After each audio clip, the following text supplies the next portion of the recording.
क्या आपने ब्लॉकचेन का नाम सुना है? अगर नहीं तो कोई बात नहीं, आप बिटकॉइन के बारे में तो पक्के से जानते ही है ना। तो बस ब्लॉकचेन को समझना आपके लिए आसान होगा, क्योंकि बिटकॉइन की रिकॉर्ड कीपिंग टेक्नोलॉजी को ब्लॉकचेन कहते हैं और ये बिटकॉइन जैसी क्रिप्टो करेंसी के अलावा बैंकिंग और इन्वेस्टिंग की दूसरी फॉर्म से भी रिलेट करती है। इसलिए बेहतर यही होगा कि आप इसके बारे में जान ले और इसके लिए आपको ये वीडियो पूरा देखना होगा। तो चलिए शुरू करते हैं और सबसे पहले ब्लॉकचेन को अच्छी तरह समझते हैं कि आखिर ये है क्या। असल में ब्लॉकचेन एक तरह का डेटाबेस है। और ये डेटाबेस क्या होता है? डेटाबेस इंफॉर्मेशन का एक कलेक्शन होता है जो कंप्यूटर सिस्टम पर इलेक्ट्रॉनिकली स्टोर रहता है। इस डेटाबेस में इंफॉर्मेशन और डेटा एक टेबल फॉर्मेट में सेट होते हैं ताकि किसी स्पेसिफिक इंफॉर्मेशन की सर्चिंग और फिल्टरिंग आसानी से की जा सके। यूँ तो एक स्प्रेडशीट भी टेबल फॉर्म में होती है, लेकिन उससे डेटाबेस अलग इसीलिए होता है क्योंकि स्प्रेडशीट केवल एक पर्सन के लिए डिजाइन की जाती है, जबकि डेटाबेस का यूज कितने भी यूजर्स एक बार में कर सकते हैं। ब्लॉकचेन का पर्पस डिजिटल इंफॉर्मेशन को रिकॉर्ड और डिस्ट्रीब्यूट करने की परमिशन देना है, लेकिन एडिट करने की नहीं। ये टेक्नोलॉजी सबसे पहले 1991 यानी कि 1991 में स्टुअर्ट हेबर और डब्ल्यू स्कॉट स्टोरेनेटा के जरिए सामने आई थी। लेकिन ब्लॉकचेन को अपनी पहली रियल वर्ल्ड एप्लीकेशन साल 2009 में यानी कि 2009 में बिटकॉइन के लॉन्च के साथ ही मिली। अब ये भी जानते हैं कि इसे ब्लॉकचेन क्यों कहा जाता है। तो इसका रीजन ये है कि ब्लॉकचेन इंफॉर्मेशन को ग्रुप्स में कलेक्ट करता है और इन ग्रुप्स को ब्लॉक्स भी कहा जाता है। हर एक ब्लॉक में लिमिटेड स्टोरेज कैपेसिटी होती है, इसीलिए जब एक ब्लॉक भर जाता है तो वो पहले भरे हुए ब्लॉक से जाकर जुड़ जाता है। ऐसे एक चेन बन जाती है डेटा की चेन, और इसीलिए इसे ब्लॉकचेन कहा जाता है।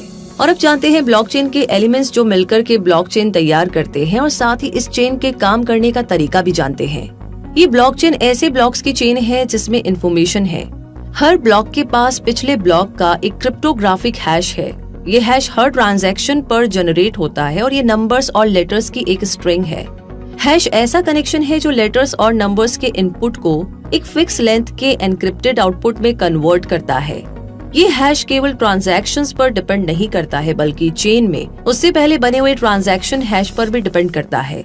अगर ट्रांजैक्शन में एक छोटा सा भी चेंज किया जाए तो एक नया हैश बन जाता है। यानी अगर ब्लॉकचेन के डेटा के साथ कोई भी छेड़छाड़ करने की कोशिश की जाए तो उसकी सारी सेटिंग्स चेंज हो जाती है और इस तरीके से रिकॉर्ड में हुई हेराफेरी का पता लगाया जा सकता है। इसीलिए ये एक सिक्योर ऑप्शन है। ये ब्लॉकचेन बहुत से कंप्यूटर्स पर स्प्रेड होती है और हर कंप्यूटर के पास ब्लॉकचेन की कॉपी होती है। इन कंप्यूटर्स को नोड्स कहते हैं। ये नोड्स हैश को चेक करके पता लगाते हैं कि ट्रांजैक्शन में कोई बदलाव तो नहीं हुआ है ना। अगर ट्रांजैक्शन को ज्यादातर नोड्स अप्रूव कर देते हैं तो उस ट्रांजैक्शन को ब्लॉक में लिखा जाता है। ये नोड्स ब्लॉकचेन का इंफ्रास्ट्रक्चर फॉर्म करते हैं। ये ब्लॉकचेन डेटा को स्टोर, स्प्रेड और प्रिजर्व करते हैं। एक फुल नोड कंप्यूटर जैसी डिवाइस होती है जिसके पास ब्लॉकचेन की ट्रांजैक्शन हिस्ट्री की एक फुल कॉपी होती है। ये ब्लॉकचेन अपने आप को हर 10 मिनट में अपडेट करती है। ब्लॉकचेन के इम्पोर्टेंट एलिमेंट्स क्या है और ये मिलकर के कैसे काम करते हैं, ये जानने के बाद अब आपको बताते हैं कि बिटकॉइन के लिए ब्लॉकचेन कैसे यूजफुल है। बिटकॉइन के लिए ब्लॉकचेन एक स्पेसिफिक टाइप का डेटाबेस है जो हर बिटकॉइन ट्रांजैक्शन को स्टोर रखता है। बिटकॉइन जैसी क्रिप्टो करेंसीज में ब्लॉकचेन इन करेंसीज के ऑप्शंस को कंप्यूटर्स के नेटवर्क पर स्प्रेड करता है, जिससे इन करेंसीज को बिना किसी सेंट्रल अथॉरिटी के ऑपरेट करना पॉसिबल हो पाता है। इसके यूज से रिस्क भी रिड्यूस होता है और बहुत से प्रोसेसिंग और ट्रांजैक्शन फीस भी एलिमिनेट हो जाती है। बिटकॉइन की ब्लॉकचेन में जो ब्लॉक्स होते हैं वो मॉनिटरी ट्रांजैक्शंस के डेटा को स्टोर करते हैं, लेकिन असल में ब्लॉकचेन ट्रांजैक्शन के दूसरे टाइप्स का डेटा स्टोर करने के लिए भी रिलायबल होता है। ऐसे बहुत से एरियाज है जहां ब्लॉकचेन यूजफुल साबित हो सकती है और बहुत से इम्पोर्टेंट सेक्टर्स की सर्विसेज को बेहतर बना सकती है। जैसे बैंकिंग और ब्लॉकचेन के बीच डिफरेंस को देखें तो फाइनेंशियल इंस्टीट्यूशंस में ज्यादातर 5 डेज अ वीक वर्क होता है। यानी अगर आप वीक के बाकी 2 दिन अपना चेक डिपॉजिट करवाना चाहे तो आपको इंतजार करना होगा, और अगर आप वर्किंग डेज में भी चेक डिपॉजिट करवाते हैं तो ट्रांजैक्शन में काफी टाइम भी लग सकता है। ऐसे में बैंक्स में इंटीग्रेटिंग ब्लॉकचेन के जरिए ट्रांजैक्शन प्रोसेस 10 मिनट में पूरा हो सकता है। ब्लॉकचेन के जरिए बैंक्स और इंस्टीट्यूशंस के बीच फंड एक्सचेंज भी तेजी से कर सकते हैं। और हेल्थ केयर सेक्टर की बात करें तो इसमें ब्लॉकचेन का यूज करके पेशेंट्स के मेडिकल रिकॉर्ड्स को सिक्योरली स्टोर किया जा सकता है। इसके लिए जब मेडिकल रिकॉर्ड जनरेट और साइन किया जाए तब इसे ब्लॉकचेन पर लिखा जा सकता है।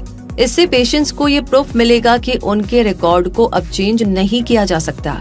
इन रिकॉर्ड्स को ब्लॉकचेन पर स्टोर करते टाइम प्राइवेट की का यूज भी किया जा सकता है, जिससे इनकी प्राइवेसी भी बनी रहे।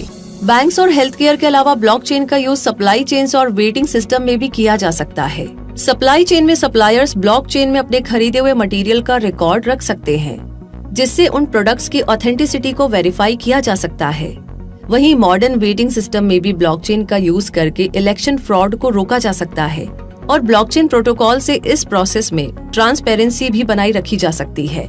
इस तरह बहुत सी सेक्टर्स में ब्लॉकचेन का यूज किया जा सकता है और इससे कई फायदे और कुछ नुकसान मिलते हैं। फायदे जैसे कि इस ट्रांसपेरेंट टेक्नोलॉजी के जरिए एक्यूरेसी में इम्प्रूवमेंट किया जा सकता है। थर्ड पार्टी वेरिफिकेशन हटने से कॉस्ट रिडक्शन हो सकता है। ट्रांजैक्शंस को सिक्योर और प्राइवेट भी रखा जा सकता है। वहीं इस टेक्नोलॉजी की कमियां ये है कि ये फ्री नहीं है। इसकी स्पीड की वजह से ये हर सेकंड लिमिटेड ट्रांजैक्शंस ही कर सकती है और इसका यूज इलीगल एक्टिविटीज में होता रहा है। तो दोस्तों, ये थी ब्लॉकचेन के बारे में ऐसी खास और इम्पोर्टेंट जानकारी जो आपके पास जरूर होनी चाहिए थी। इसीलिए इसे बाकी लोगों के साथ शेयर करना बिल्कुल ना भूले। ये वीडियो कैसा लगा कमेंट बॉक्स में लिख करके जरूर बताएं और साथ ही साथ कोई सवाल है तो प्लीज आप उसे लिख दीजिए। हम पूरी कोशिश करेंगे जल्द से जल्द आपके सवाल का जवाब लेकर के, वीडियो लेकर के बहुत जल्दी ही आपके सामने आए। तो तब तक के लिए बनाए रखिए अपना साथ क्विक सपोर्ट के साथ। और अगर आपने आज ही हमें ज्वाइन किया है, आप नए हैं हमारे चैनल पर, तो प्लीज सब्सक्राइब कर लीजिए और जो बेल आइकन दिख रहा है उसे प्रेस कर दीजिए। मिलेंगे बहुत जल्दी ही अगले वीडियो में। तब तक के लिए रूबी आपसे कहेगी धन्यवाद।